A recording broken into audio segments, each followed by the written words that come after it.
এক একটা আঘাতে মনে হয় কুকুরের পেটের চামড়া ফেটে যাচ্ছে, কুকুরের শরীর ফেটে যাচ্ছে, রক্তাক্ত হচ্ছে।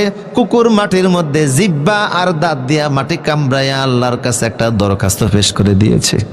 আল্লাহর ডাক দিয়ে বলছে, আল্লাহ আমি একটা মাখলুক, তোমারই সৃষ্টি, তুমি বানিয়েছ। আল্লাহ আমি তোমার সৃষ্টি মানুষকে ভালোবাসি, এই লোকটার সঙ্গে আমি যেতে চাই। সে মনে করেছে আমি শত্রু, আমি তারে ক্ষতি করব। তারা তো জানে না তারা যেমন ইমানদার, আমরা সকল প্রাণীরাও তো ইমানদার।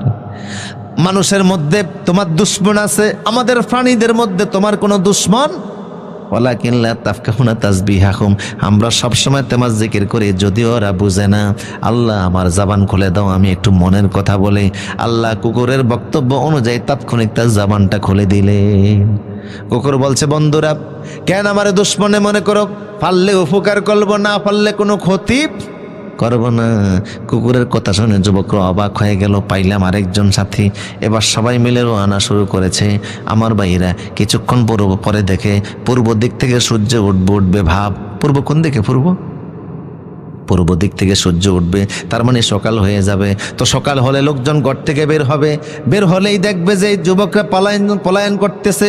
পলায়নরত যুবকদেরকে ধরে সরকারের হাতে দিবে। এখন কি করা যায়? সকাল যেহেতু হয়েই যাচ্ছে, এখন আর হাঁটা যাবে? আর আমরা তো এখনো দেশের সীমানা ক্রস করতে পারিনি, এখনো দেশের মধ্যে আছি, কি করা যায়? 7 নম্বর যুবকটা পরামর্শ দিলে, বন্ধুরে এখানে একটি পাহাড় আছে, চল এই পাহাড়ে গিয়ে আমরা একটু আশ্রয় নেই। এই পাহাড়ে সাধারণত মানুষ আসে না, আমি মাঝে মধ্যে গরু ছাগল চড়াতে আসি। পাহাড়ের ভিতরে সুন্দর একটি গুহা আছে, চল এই দিনটার জন্য আমরা গুহার ভিতরে আশ্রয় নেই। এখন তো সকালবেলা, সন্ধ্যা পর্যন্ত আমরা গুহার ভিতরে থাকবো, সন্ধ্যার পরে আবার আজকে রাতের মতোই হিজরত করে আমরা অন্য দেশে চলে যাব। পরামর্শটাকে ভালো মনে করে 7 জন যুবক গুহার ভিতরে গিয়ে প্রবেশ করলো। ও আল্লাহু আকবার বলেন।